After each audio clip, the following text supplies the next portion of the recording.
Hi everybody, John Myer here for Cloud Field Day 22. SelectorAI just finished up their presentation. AI Ops, AI for network and observability. Are we monitoring existing systems and actually focusing on the type of monitoring, metrics, logs, events that are happening? What is AI Ops? Can you simplify your operations? Well, let's hear from our delegates and what they think about SelectorAI. Delegates, what do you think? Hey, Eric Wright here, Disco Posse on all the social media and co-founder of GTM Delta. Super happy because we just had a presentation from SelectorAI.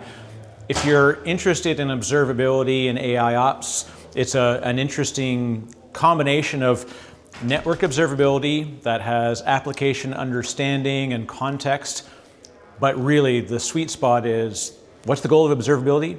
I should be able to ask a question in my own language of a system and then have it guide me towards the answer. And that's what I liked about Selector. They've got a really interesting approach to it. I loved the story. There's a really neat story that's buried underneath it. So dig in, there's lots of great blogs that are gonna come out. SelectorAI, definitely worth a look. And doing neat stuff with safe use of AI to get inference and correlation, but also the fact that you can interact with it in human language and integrated with Slack. Really, really neat, definitely worth a look. So I recommend take a peek.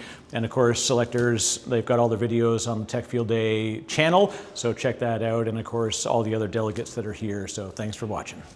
Hey everybody, my name is Michael Levan. We just saw SelectorAI at Cloud Field Day 22, and it's obviously quite interesting. We're hearing a ton about AI, whether it's LLMs, whether it's Gen AI, but from a cloud engineering, DevOps engineering, platform engineering perspective, we want a different way to look at all this. So a great example is monitoring and observability. Instead of waking up at 2 a.m. and looking at logs for 3 hours, maybe we can have an AI-related tool that will scan the logs for us, tell us exactly what's going on. We go and we fix the issue, and then we get to go back to sleep.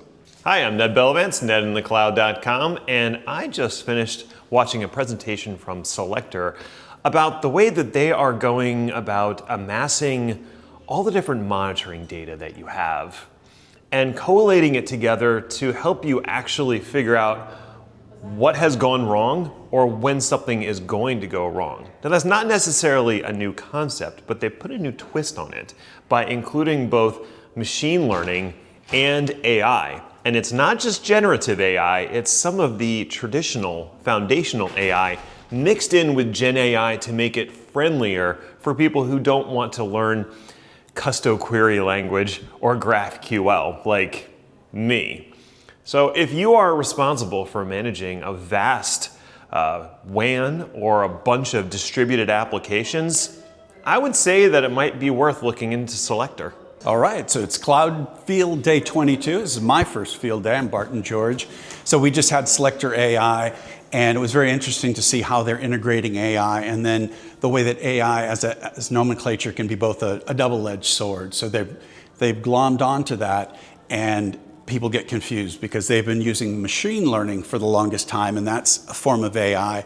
Now, when most people think of AI, they think of generative AI, and that comes with hallucinations. And so they need to go in and explain that, yes, we do have interfaces on the front for generative AI, but really where the real magic comes in is on machine learning on the back end for monitoring and observing. And that's something that's battle tested, and it's something that you can rely on.